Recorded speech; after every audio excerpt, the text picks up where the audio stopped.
Fala pessoal, professor Marques Cruz com vocês aqui em mais um vídeo no canal Marques Edu. Hoje trago para vocês 10 questões atualizadíssimas da Lei 8.112 com diversos níveis de profundidade. Vou trazer para vocês aqui da questão mais simples à mais complexa, aquela que tem como exigência não só a própria Lei 8.112, mas também ela vai pegar ali algumas súmulas do STF, algum acórdão, vai pegar também ali uma referência na Constituição de algo que também não está diretamente na Lei 8.112. Então, esse vídeo trata sobre o regime jurídico dos servidores públicos civis. É importante que quando você vá resolver uma questão, você preste atenção qual era o edital daquela questão. Então, essas questões que eu estou trazendo aqui para vocês, que envolvem outros conteúdos além da Lei 8.112, ou seja, da lei seca, que envolve um contexto externo, são questões que no edital tem isso definido. Caso não tenha, você pode entrar com recurso, tá? Então, vamos lá, vou aqui começar com vocês na questão 1. Então, essa questão aqui, esse material aqui foi todo eu que produzi, tá? Para vocês aqui, para o canal especificamente. A gente vai começar para aquecer com a questão de prefeitura, tá? Fundação, Cefet Minas, Prefeitura de Contagem, Minas Gerais, analista fazendário. Sobre a Lei Federal 8.112, avalie as afirmações a seguir e informe V para verdadeiras e F para as falsas. Então é isso que nós vamos fazer. A responsabilidade civil administrativa que resulta de ato omissivo ou comissivo praticado no desempenho do cargo ou função. E eu vou utilizar a sugestão de uma pessoa que falou, é interessante que eu leia as questões e depois resolva, tá? Então já estou lendo aqui e vou resolver posteriormente com vocês. Então vou resolver ponto a ponto. A responsabilidade civil administrativa resulta de ato omissivo ou comissivo praticado no desempenho do cargo ou função? Vamos lá, pessoal. Lá no artigo 124 vai dizer pra gente exatamente isso. E eu confesso para vocês que esse item ele pode gerar uma certa confusão, porque quando a gente vai ver só a responsabilidade civil, ela não é só de ato omissivo ou comissivo, é ato comissivo, comissivo, doloso ou culposo. Mas quando ele trata da civil administrativa, aí sim é somente omissivo ou comissivo. Então, essa aqui está certíssima, tendo como base o artigo 124, tá? Então, vamos botar aqui do lado, ó, artigo 124. Então, é a referência que nós temos para esse item aqui, tá? Então, agora vamos para o tópico 2 aqui. A ação disciplinar prescreverá em 5 anos, quanto às infrações puníveis com demissão, cassação de aposentadoria ou disponibilidade, destituição de cargo em comissão, suspensão e advertência. Então, essa questão ela começa certa e ela termina errada. Vamos lá, onde é que ela começa certa? Quando a gente vai analisar, né, esse tempo de prescrição, está presente lá no artigo 142, tá? Então, deixa aí como referência para vocês. Nós temos vídeos aqui no canal, mais de um vídeo sobre isso. Então, vamos lá. A ação disciplinar prescreve em 5 anos quanto a infrações puníveis com demissão, perfeito. 5 anos para cassação de aposentadoria ou disponibilidade, perfeito. Coisas graves são 5 anos. Coisas mais graves, né? Destituição de cargo em comissão, também uma coisa grave, 5 anos, perfeito. Agora, quando a gente passa para cá, que ele fala suspensão, ó, suspensão já é uma coisa mais leve, né? Então, a suspensão são 2 anos. E a advertência é mais leve do que a suspensão, 180 dias. Então, é importante que você esteja atento a esses prazos que estão presentes lá no artigo 142. Então, esse aqui é falso, tá? Então, é VF. Vamos analisar aqui, a gente tem as alternativas aqui embaixo, tá? Mas vamos analisar todas e aí a gente vai chegar a um veredito aqui, qual é a resposta correta. A administração deverá rever seus atos a qualquer tempo quando eivados de ilegalidade? Perfeito. Então, nós temos lá no artigo 114, que vai dizer exatamente isso pra gente. Então, isso aqui é verdadeiro. E agora vamos analisar o último item. As denúncias sobre irregularidades no serviço público serão objeto de apuração desde que contenham a identificação e o endereço do denunciante, bem como sejam formuladas por escrito, confirmada a autenticidade. Você acha que a pessoa, para fazer uma denúncia de irregularidade, ela tem que se identificar? Será que a Lei 8.112 fala isso? Ou será que qualquer pessoa pode chegar a denunciar você, soltar uma bomba lá no seu colo sem se identificar? Ou seja, você poderia até ser prejudicado numa situação como essa, porque poderia ser aberto um processo administrativo contra você, ou mesmo somente uma sindicância, e a pessoa nem se identificou, ou seja, eu não teria responsabilidade alguma sobre uma acusação sobre você. Então, só para a gente pensar que nós precisamos sim nos identificar, Porque a gente também tem uma responsabilidade sobre a nossa denúncia. Lógico, existem denúncias anônimas também para algumas situações, mas dessas aqui que nós estamos falando sobre irregularidades no serviço público, elas precisam ser identificadas conforme preconiza o artigo 144 da Lei 8.112. Então aqui a gente tem que é verdadeiro. Então ficou VF, VV, VF, VV, letra A, alternativa correta, e deixa aqui se você teria acertado essa, se você conhecia todos os pontos. E nessa realmente eu vou seguir o conselho, vou ler todas, pedir para vocês responderem e depois eu trago a resposta, tá? Essa aqui também da Fundação Cefet Minas, do IFB, ou IF, né? B, pedagogo, cargo de pedagogo. Segundo a Lei 8.112, de 1990, que dispõe sobre o regime jurídico dos servidores públicos civis da União, das autarquias e das fundações públicas federais, durante o estágio probatório, então a gente está falando aqui de estágio probatório, poderão ser concedidas licenças ao servidor, exceto, qual é a que não pode ser concedida no estágio probatório. Tem um videozinho aqui que eu falo, uma musiquinha, o rap lá, né? Não serão concedidas no estágio probatório alguns tipos de licença, isso é muito notório. E tem lá, para você que ainda não conhece o vídeo, dá uma pesquisadazinha aqui no canal que você vai encontrar, tá? Tem na playlist também. Então vamos lá. Será que a gente pode ter uma licença durante o estágio probatório para serviço militar, atividade política, tratar de interesses particulares, motivos de doenças em pessoa da família, motivo de afastamento do cônjuge ou companheiro? Então vamos analisar ponto a ponto, tá? Então, onde é que nós vamos encontrar esse embasamento aqui, tá? Então lá no artigo 91. No artigo 91 ele vai trazer para a gente, né, alguns tipos de licença que podem ser concedidas e especificamente sobre a resposta para esse item, para essa questão.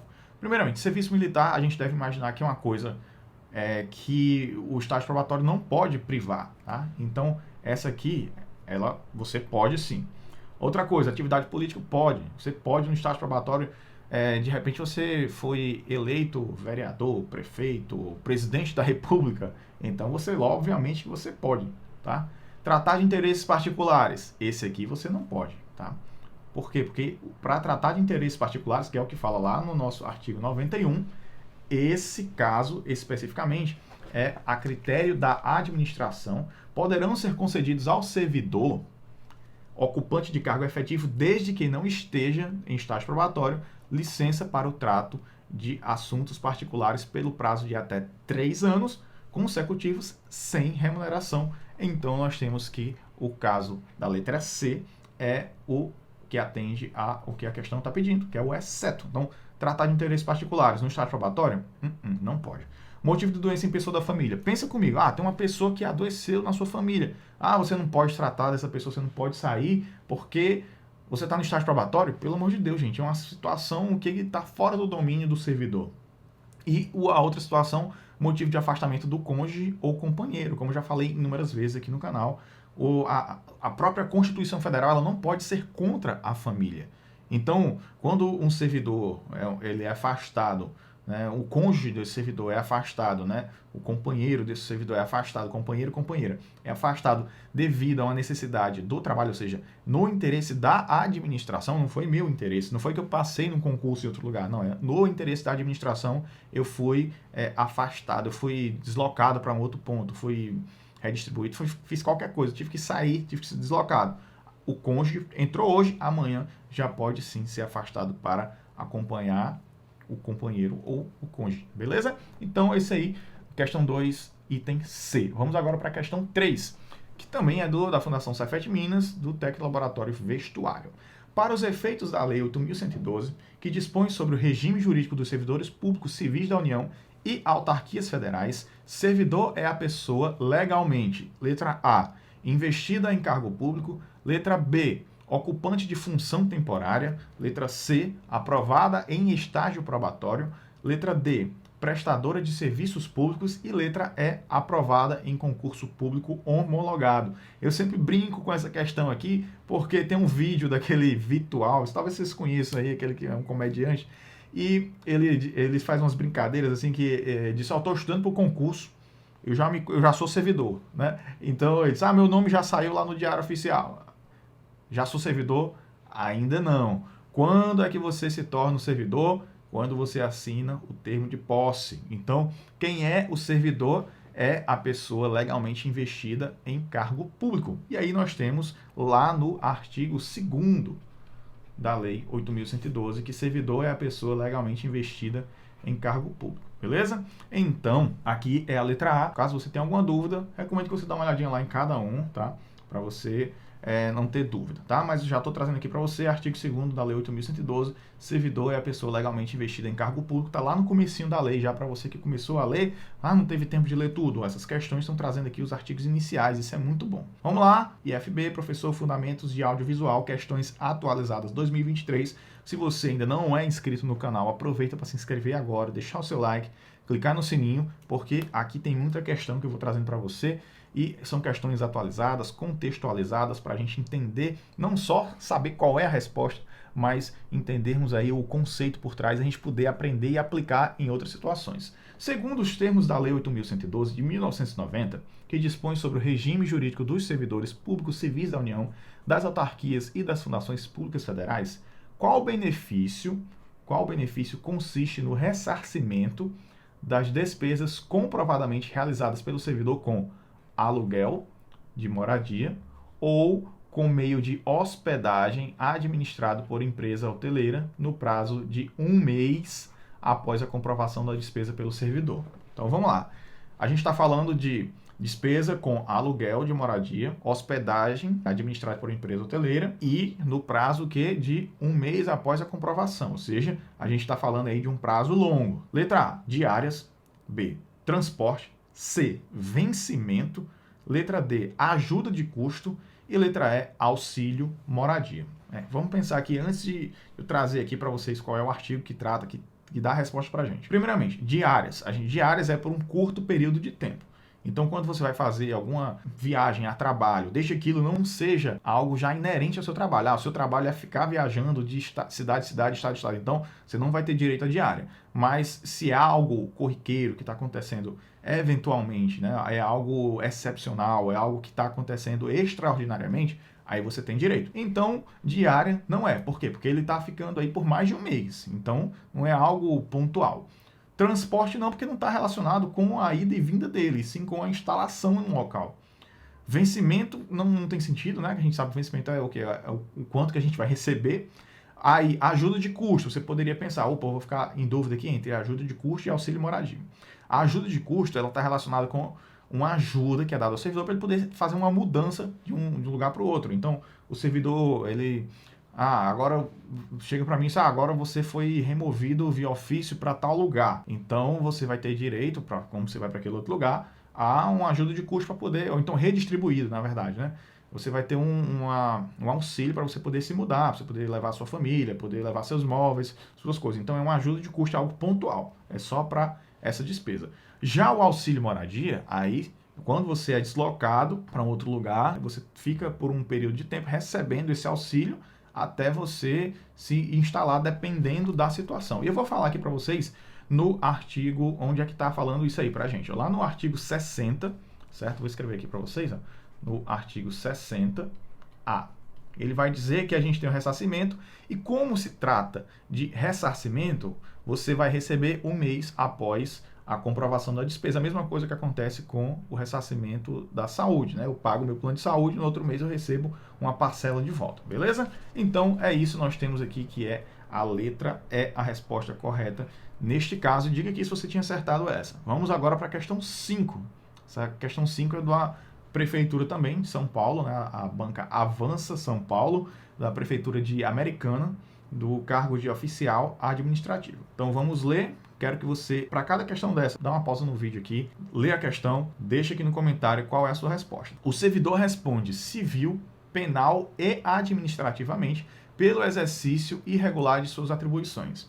Com base na Lei 8.112 de 1990, assinale a alternativa correta, deixa destacado aqui o que é que você está procurando, a alternativa correta. É vedado que a obrigação de reparar o dano se estenda aos sucessores e contra eles venha a ser executada. Letra B. A responsabilidade penal abrange somente as contravenções imputadas ao servidor nesta qualidade, excluindo-se os crimes. Letra C. A responsabilidade administrativa do servidor não será afastada mesmo em caso de absolvição criminal que negue a existência do fato ou sua autoria. As ações civis, penais e administrativas poderão cumular-se, sendo independentes entre si. E na letra E nós temos todas as alternativas anteriores estão corretas. Então vamos analisar aqui item a item. Primeiro item, é vedado que a obrigação de reparar o dano se estenda aos sucessores e contra eles venha a ser executada?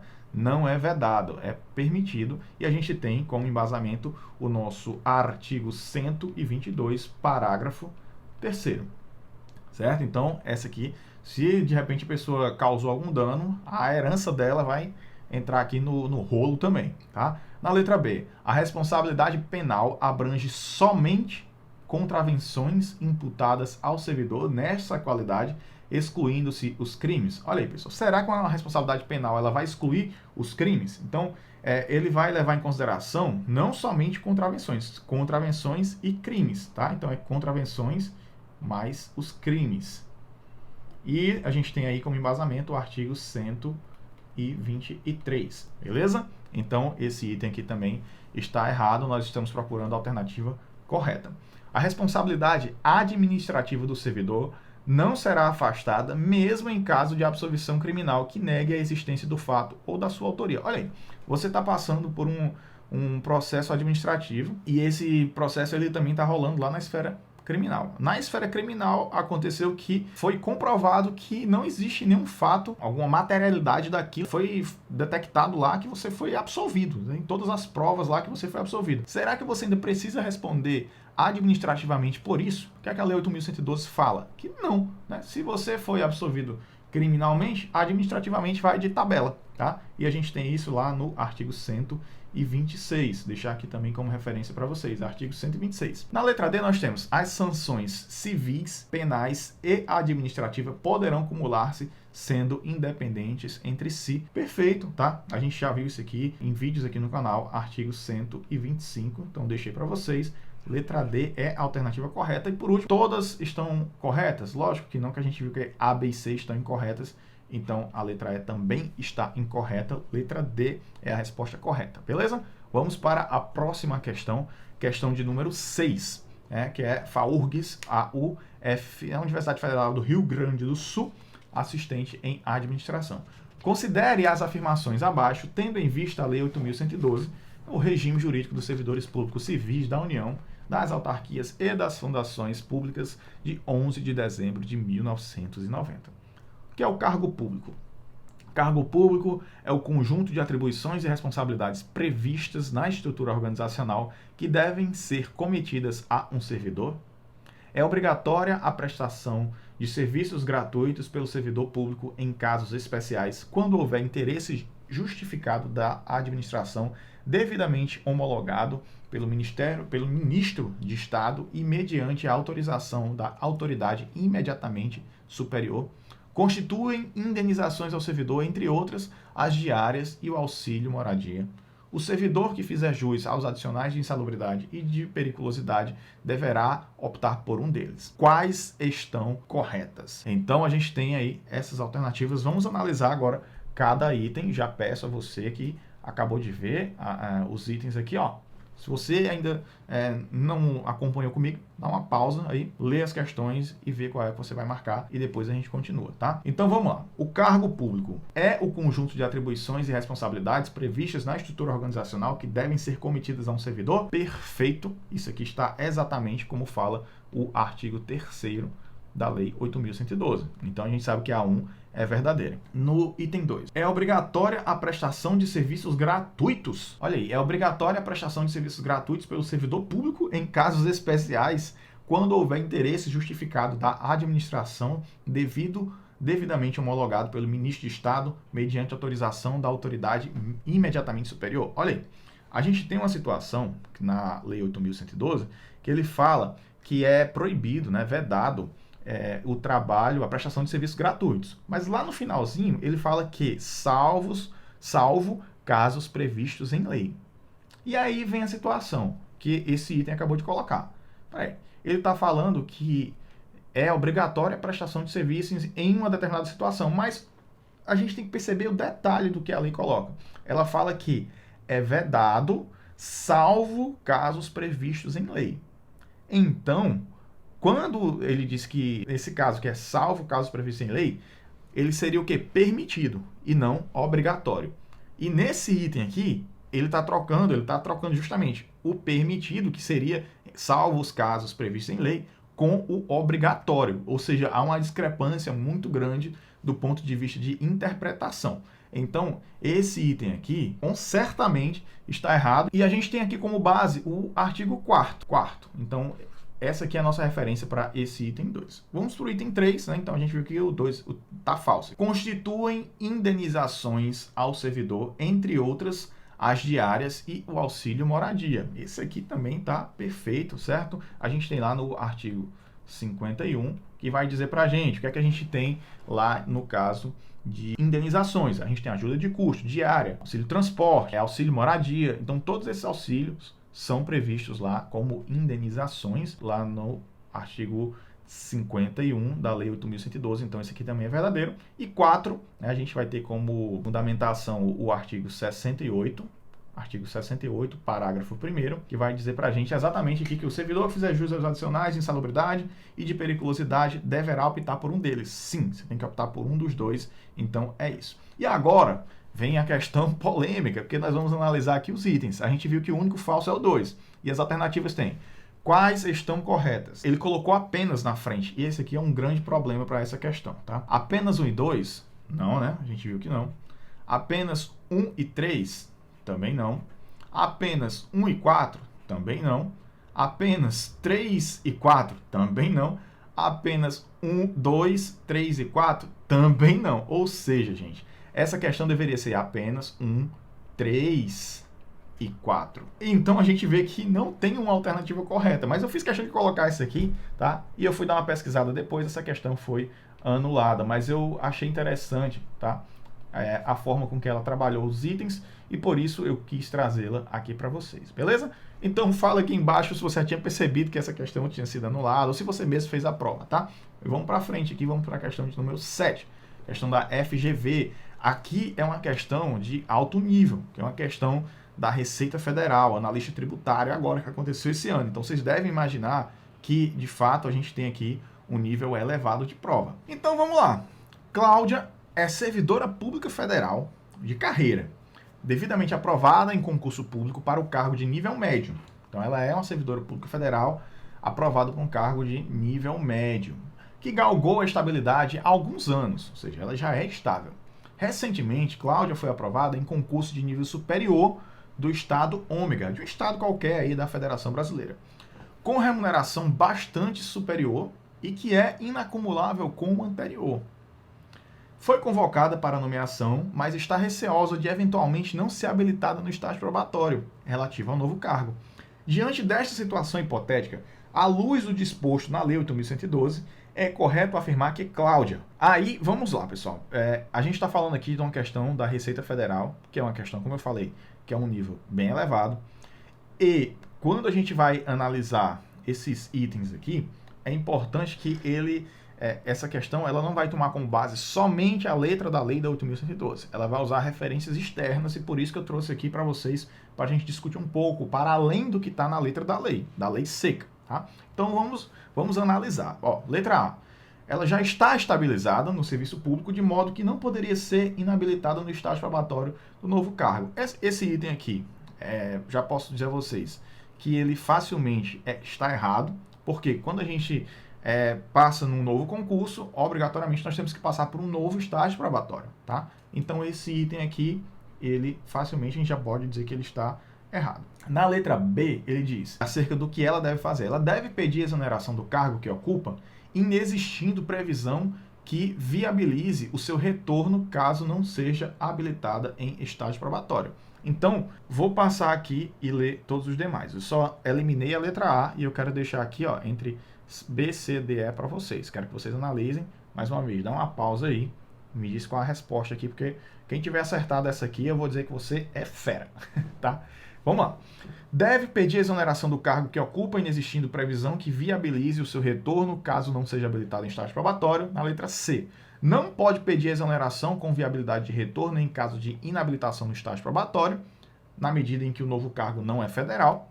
Pode pedir a declaração de vacância do cargo de origem com a viabilidade de recondução, caso seja considerada inabilitada no estágio probatório do novo cargo.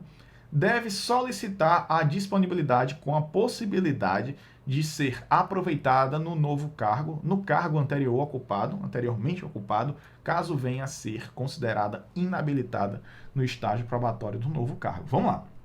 Primeira coisa, ela deve pedir a exoneração do cargo que ocupa, e aí que vem um ponto, né? Por quê? Quando a gente vai falar sobre acumulação, está lá no artigo 37 da Constituição e na 8.112 também, a gente sabe que existem alguns cargos que são inacumuláveis. E a própria questão falou que os cargos são inacumuláveis. Ela não pode ficar nos dois, no cargo de nível médio dela e nesse outro de nível superior que ela passou. Então, ela deve pedir exoneração. Eu já falei aqui inúmeras vezes no canal sobre a minha situação. Eu era técnico de laboratório de uma universidade federal e eu passei para docente de uma outra instituição também federal. Eu tive que pedir exoneração do meu cargo anterior? Eu não precisei pedir exoneração. Mas aí é uma situação, porque lá é federal e o que eu estou hoje também é federal. Então era uma coisa mais, tá todo mundo dentro de casa, não tem problema nenhum, tá? Mas a questão é, será que se não for na mesma esfera do poder, se for federal, municipal, estadual, será que a gente vai poder? Esse aqui é o ponto dessa questão. Tá? Esse é o ponto. Lá no artigo 33, ele vai dizer, a vacância do cargo público decorrerá de... E lá no inciso 8, ele vai dizer pra gente assim, ó, posse em outro cargo inacumulável. Ou seja, a gente sabe que vai acontecer a vacância. Agora, como? Através de quê? Através da exoneração, tá? Vamos lá. Será que ela deve pedir exoneração? E aí, eu digo a vocês que ela não precisa pedir a exoneração, tá? Existe um acórdão do STJ, que é o Supremo Tribunal de Justiça, que eu vou até deixar aqui a referência para vocês, ó. Mandado de segurança 12576, DF, Distrito Federal, de 26 de fevereiro de 2014. E aí, o que é que nós temos que aconteceu nessa decisão aí do STJ? Então, até antes disso, né? A concepção acerca da Lei 8.112 é que, se você passou em um outro concurso dentro da esfera federal, foi o meu caso que aconteceu agora em 2016, né, 2017 na verdade, era uma coisa muito fácil. Eu vou lá, peço vacância do meu cargo anterior, né, porque é vacância para posse em outro cargo inacumulável, e venho para cá para o meu outro cargo, tomo posse, vou passar aqui o meu estágio probatório. Caso eu fosse reprovado no estágio probatório, eu poderia ser reconduzido ao cargo anterior. Mas, como eu disse, tudo na esfera federal era muito bem definido até antes de 2014. 26 de fevereiro para frente, a gente teve uma nova definição que o acórdão decidiu que agora não importa mais se é na mesma esfera. Se for um outro cargo público, você vai ter direito. Tá? Então, nós temos agora que a recondução prevista lá no artigo 29, ela, no caso que a gente tem, ó, inabilitação em estágio probatório relativo a outro cargo, ela vai servir independente da esfera, seja ela municipal ou estadual, de acordo com esse acórdão 2.576 do Distrito Federal do 26 de fevereiro de 2014. Então, é isso que nós temos. Então, ela deve pedir exoneração? Não deve pedir exoneração. Não pode pedir exoneração com viabilidade de retorno em caso de inabilitação de estágio probatório? Não, também está errado.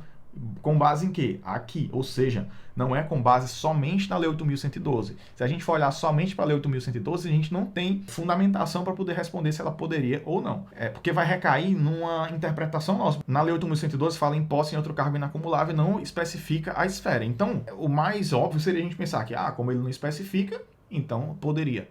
Só que até 2014 a visão era outra. As leis, elas são vivas, elas vão mudando de acordo com as interpretações e com novas perspectivas, com novas visões, com outras leis que vão surgindo. Então é importante isso. De 2014 para cá, pode sim. Pode pedir a declaração de vacância do cargo de origem com a viabilidade de recondução, caso seja considerada inabilitada no estágio probatório do novo cargo? Perfeitamente, a gente pode marcar aqui sem medo de errar, não diretamente com base somente na 8.112, mas nesse mandado de segurança aí, tá? Então, sim, perfeito. Letra E, deve solicitar a disponibilidade. Então, disponibilidade não pode ser num caso como esse aqui, tá? Então, letra D é a nossa alternativa. Eu peço agora sim para você dizer aqui o que é que você achou dessa questão de número 7, que é que você achou dela? Era uma questão realmente de nível alto, uma questão que você responderia com facilidade. Vamos agora para a questão de número 8. FCC, né, a Fundação Carlos Chagas, TRT, 18ª Região, analista judiciário da área judiciária. Considere, essa questão aqui já é mais simples, tá? Apesar de ser TRT. Considere o seguinte histórico referente ao servidor no mesmo município. Data de publicação do ato de provimento, 10 de março de 2022. Data da posse, 20 de março de 2022. Data de entrada em exercício, 30 de maio de 2022. Nos termos constantes na Lei 8.112, a ilegalidade, uma vez que... Então a questão está afirmando para a gente, ó, existe uma ilegalidade. Qual é o item aqui que justifica essa ilegalidade que aconteceu nessa situação? Letra A. A data da posse não tem como referência a data da publicação do ato de provimento. Letra B. A posse deve ocorrer no prazo de 15 dias contados da publicação do ato de provimento. Letra C. A posse e a entrada em exercício devem ocorrer obrigatoriamente, a questão praticamente fazendo isso, na mesma data. Letra D. A entrada em exercício independe da data da posse. E letra E é de 15 dias o prazo para o servidor empossado em cargo público entrar em exercício contados da data da posse. Vamos lá, vamos analisar item a item. Primeira situação, a data da posse não tem como referência a data da publicação do ato de provimento. Vamos lá, a gente tem a seguinte situação. Da data do ato de provimento até a data da posse, a gente tem um prazo de 30 dias. Qual foi o prazo utilizado? Do dia 10 para o dia 20? Foram 10 dias. Então, se foram 10... beleza, ainda tinha 20 dias sobrando aí, sem problema nenhum. Agora, da data da posse para entrar em exercício, nós temos até 15 dias. Quantos dias foram utilizados aqui do dia 20 de março para o dia 30 de maio? Ó, de 20 de março para 20 de maio, seriam 2 meses, já seriam aproximadamente 60 dias, tem um mês de 31 aí, com mais 10, aproximadamente, a gente teria aí, ó, aproximadamente 70 dias. E o máximo, o quê? Até 15 dias. Então, nós temos aí uma irregularidade, sim. A data da posse não tem como referência a data de publicação do ato de provimento? Não, o problema não está com a posse e provimento. Ou seja, não é a letra A. A posse deve ocorrer no prazo de 15 dias contados da publicação? Não. A posse deve acontecer com prazo de 30 dias. A posse e a entrada em exercício devem ocorrer na mesma data? Não obrigatoriamente. Você pode tomar posse e já entrar em exercício no mesmo dia, mas você, como eu coloquei aí, você tem até 15 dias para poder entrar em exercício.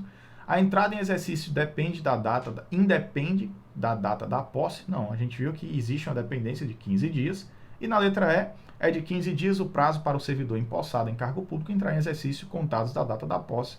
Perfeito. E a gente tem lá no artigo 13. Então, isso aqui está lá no artigo 13, no parágrafo 1º. Quem quiser conferir, está lá no artigo 13, parágrafo 1º. A gente vai ver lá que é a letra E. Estamos caminhando aqui para a reta final, estamos quase lá. Vamos lá, mais uma questão aqui da FCC TRT 18ª Região, analista judiciário, área judiciária. Nos termos da Lei 8.112 de 1990, a remoção do servidor está condicionada à mudança de sede. A redistribuição é processo previsto para cargos de provimento efetivo e em comissão.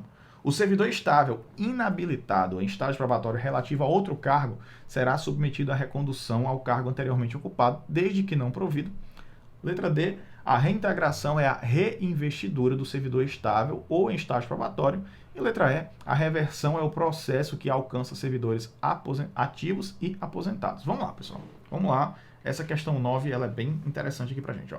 Primeiro item, a remoção está condicionada à mudança de sede? Falso, tá? Lá no artigo 36, vai dizer pra gente que com ou sem mudança de sede. A remoção ela ocorre com ou sem mudança de sede, tá? Então, né, o deslocamento do servidor, a pedido ou de ofício, no âmbito do mesmo quadro, com ou sem mudança de sede, então esse item A está errado, né?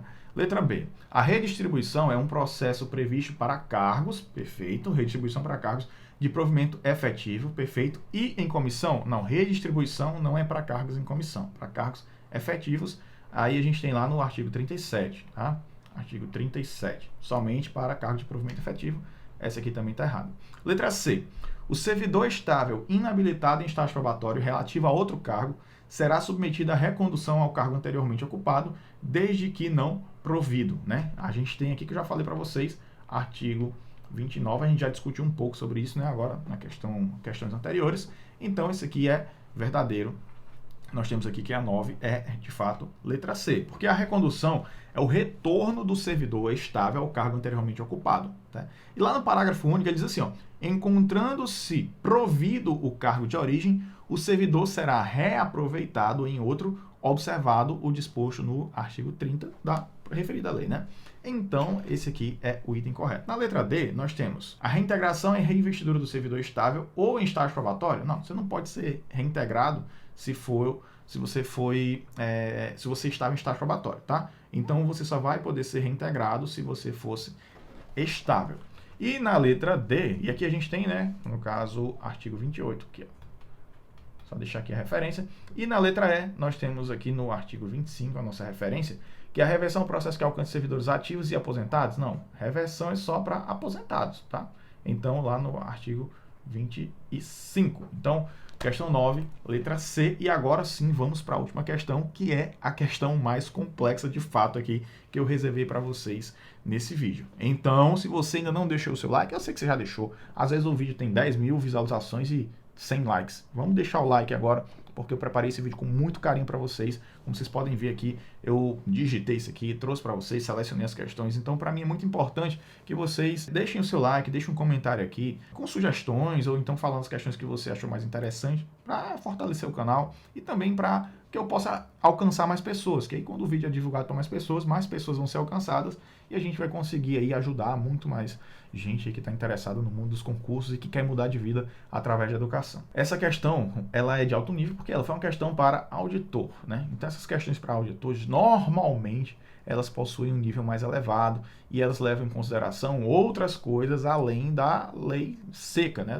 Do que está escrito diretamente lá na lei. Então vamos lá, vamos analisar. Assinale a alternativa correta a respeito do regime jurídico dos servidores públicos. Ele está falando aqui de forma genérica dos servidores públicos, né? São estáveis após 3 anos de efetivo exercício os servidores nomeados para o cargo de provimento efetivo em virtude de concurso público, a partir de quando somente poderão perder o cargo em caso de sentença judicial transitada em julgado ou de processo administrativo em que lhe seja assegurada ampla defesa. Vamos lá. Essa questão eu não vou ler todos os itens e depois trazer para vocês. Eu já vou lendo e resolvendo. Então, antes de eu comentar esse, eu vou passar aqui os itens para caso você queira ver, dá pausa, analisa, deixa a sua resposta e aí depois você vê a discussão que eu vou fazer a partir de agora, tá? Como ela tem mais itens, eu acho mais interessante já falar e comentar, tá? Porque senão vai ficar muito extenso. Então, deixei aqui os itens para vocês. Quem quiser dar uma olhadinha, pausa o vídeo, lê as questões e aí você segue. Então, vamos analisar esse primeiro item. Esse primeiro item, ele já tem uma peculiaridade, porque você fica extremamente tentado a marcar essa alternativa como correta. Por quê? Porque tudo que ela está falando está verdadeiro segundo a Lei 8.112. Só que ficou faltando um único pontinho em relação à Constituição. Por quê? Porque são estáveis após 3 anos de efetivo exercício, os servidores nomeados para cargo efetivo em virtude de concurso público, perfeito. Então, o servidor público estável só pode ser demitido, né, em virtude de sentença judicial transitada em julgado ou de processo administrativo em que lhe seja assegurada ampla defesa. Perfeito. Só que na Constituição Federal, a gente tem lá no artigo 41, tá? A gente tem o seguinte, ó, nesse item 10. A gente tem um paralelo aqui, que esse iniciozinho aqui que a gente viu, ó, esse iniciozinho aqui, vou puxar aqui para cá, a gente tem um paralelo entre Constituição Federal 8.112. Na Constituição Federal, aqui vai falar no artigo 21. E na 8.112 vai falar no artigo 22. É bem parecido, inclusive, o artigo, né? Artigo 22. Beleza. Aqui no 21 e aqui no 22. Essa parte aqui de quando que o servidor pode ser demitido, a gente também vai ter nas duas, né? A gente vai ter no artigo 41, né, do caso aqui da Constituição, artigo 41. Lá no artigo 41 vai dizer assim, o servidor público estável só perderá o cargo, e aí a gente tem 3 situações. Então, na 8.112, ele vai dizer para a gente o seguinte, o servidor público só pode perder o cargo em função de sentença judicial transitada em julgado, perfeito, Constituição 8.112, Mediante processo administrativo em que lhe seja assegurada ampla defesa, perfeito, tem tanto na 8.112 quanto na Constituição. E agora vem o ponto que diverge, na verdade, assim, que a 8.112 não coloca, mas que a Constituição coloca, que é mediante processo, no inciso 3 do artigo 41. Tá? Eu vou até deixar aqui, ó, inciso 3 do artigo 41. Então, lá no inciso 3, ele vai dizer assim, ó, mediante procedimento de avaliação periódica de desempenho na forma da lei complementar assegurada a ampla defesa. Então, esse item, apesar de ser muito tentador marcar, porque a gente não vê um erro, está faltando a parte do procedimento de avaliação periódica. Então, ele se torna errado. Então, esse item aqui, ele está errado só por causa disso. E aí você já deixa nos comentários o que é que você acha desse tipo de enunciado que traz isso e que fica faltando um pouquinho. Mas perceba que a questão, o enunciado não coloca de acordo com a Lei 8.112. Assinar a alternativa correta a respeito do regime jurídico dos servidores públicos. Ele não fala dos servidores públicos civis da União, ele fala dos servidores públicos. Letra B. O servidor público investido em mandato de prefeito será necessariamente afastado do cargo, hipótese em que poderá optar pela sua remuneração e terá seu tempo de serviço contado para todos os efeitos legais, exceto para a promoção por merecimento. Mais uma vez, a gente tem aqui um paralelo entre Constituição Federal e Lei 8.112. Vamos lá, vamos analisar. Ó, de acordo com a Constituição Federal, a gente tem lá no artigo 38, certo? No inciso 2. E na Lei 8.112, nós temos o artigo 94, também no inciso 2. Eles vão falar exatamente a mesma coisa. O servidor público investido em mandato de prefeito será necessariamente afastado do cargo, hipótese em que poderá optar pela sua remuneração e terá seu tempo de serviço contado para todos os efeitos legais. Pronto, aqui vai estar igual. Só que tem mais uma vez, um detalhezinho, né? Que lá no inciso 4, aqui, desse mesmo artigo 38, ele vai dizer para a gente assim, ó, em qualquer caso que exija o afastamento para o exercício do mandato efetivo, seu tempo de serviço será contado para todos os efeitos legais, exceto para a promoção por merecimento. Então, a gente tem o quê? Que, de fato, isso está certo. Sendo que na 8.112, a gente não vê esse texto aqui. No artigo 102, no inciso 5, ele fala isso aqui meio que indiretamente, mas não tão claramente. Então, esse item, ele é correto. Por quê? Porque ele está em acordo com os dois. Né? Ele, na 8.112, a gente vai ver essa parte aqui meio que de uma forma um pouco mais indireta, né? Porque ele não está tão explícito quanto no inciso 4 da Constituição Federal, mas no artigo 102, no inciso 5, então aqui não, artigo 102 que eu deixei para vocês, inciso 5, vocês podem dar uma olhadinha lá que vocês vão ver que ele também vai trazer essa mesma informação. Então, o item B está correto, está casadinho tanto a Constituição, artigo 38, inciso 2 e 4, quanto a 8.112, artigo 94, inciso 2, artigo 102, inciso 5. Então, letra B é a correta. Vamos analisar aqui as demais, né? A fixação dos padrões de vencimento e dos demais componentes do sistema remuneratório dos servidores públicos observará a natureza, o grau de responsabilidade, a complexidade dos cargos componentes de cada carreira, os requisitos para investidura e as peculiaridades dos cargos, sendo vedada a remuneração dos servidores públicos organizados em carreira exclusivamente por subsídio fixado em parcela única. Aqui a gente vai ver na Constituição Federal que ele vai dizer que existem alguns cargos que possuem essa cota única. Então, eu vou até deixar aqui também, ó, artigo 39, a gente tem lá no parágrafo 1º e lá no parágrafo 4º ele vai falar da cota única. E quem é que tem direito à cota única? Os casos mandato eletivo, ministro de Estado, secretários estaduais e secretários municipais, eles vão receber uma cota única, e aqui ele fala que sendo vedada a remuneração dos servidores públicos por cota única, então, parcela única, então tá errado. E letra D, será permitida a acumulação remunerada de cargos públicos quando houver compatibilidade de horários. Então aqui perfeito, tem no artigo 37 da Constituição Federal, também tem na Lei 8.112, então ele fala que pode sim ser acumulado cargo público quando houver compatibilidade de horários, desde que se trate necessariamente de 2 cargos de professor, perfeito, de um cargo de professor com outro técnico ou científico, perfeito, ou 2 cargos privativos de médico, não, profissionais da saúde. Então, é aqui que entra o erro para esse item, que é profissionais da saúde, não necessariamente médicos. É permitida a incorporação de vantagens vinculadas ao exercício de função de confiança ou de cargo em comissão é remuneração do cargo efetivo desde que em caráter temporário. Até 1997 era uma coisa assim que era muito boa para o pessoal que trabalhava na gestão. Eu fiquei 2 anos como coordenador de curso, aquele valor vai se agregar ao meu salário. Até 97 funcionava assim. De 98 para frente, não funciona mais assim. Então, não é mais permitida essa incorporação. Tá? Então, ela não é mais permitida. Ela virou o quê? Uma vantagem pecuniária nominalmente identificada, que é o VPNI. Tá? Então, virou um negócio chamado VPNI, que isso que serve somente para dar aquele direito adquirido para aquelas pessoas que já tinham isso lá antes de 97, até 97, na verdade. Tá? Então, é permitida a incorporação? Não é mais permitido aqui, já tem um bom tempo, tá? Se fosse, eu não acharia ruim, tá? Então é isso, pessoal. Se você gostou do vídeo, não esquece de se inscrever no canal, deixar o seu like, clicar no sininho para ficar antenado sobre todas as novidades. Até um próximo vídeo e valeu. Tchau, tchau. Fui!